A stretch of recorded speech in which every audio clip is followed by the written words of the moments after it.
could not be described as graceful. Even his trainer, Charlie Goldman, refused to conceal the obvious.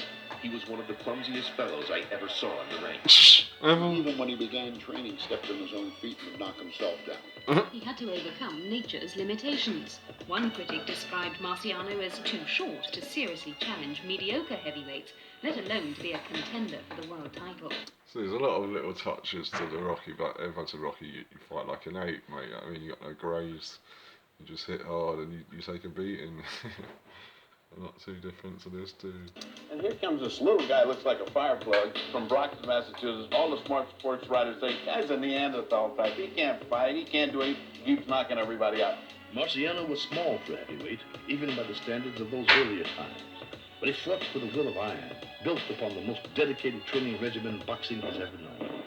He was dedicated. I don't think anybody ever worked harder than Rocky. Far more than most professional boxers, Marciano is a guy who likes to train. An unusual feature of Marciano's training routine is batting this giant-sized bag. It weighs 270 pounds, about 4 times heavier than the ordinary type, and it was designed and made especially for him. Under the careful eye of trainer Charlie Goldman, Marciano has developed into a first-class fighting man. After sparring 225 rounds in training camp, he definitely appears to be in tip-top shape. Despite his somewhat rugged technique, when it came to trading blows with Marciano over 15 rounds, skills were never what paid the bills. In the ring, Rocky was both an immovable object and unstoppable force.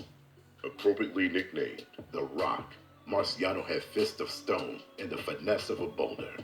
There was no subtlety or style hidden in the madness he displayed.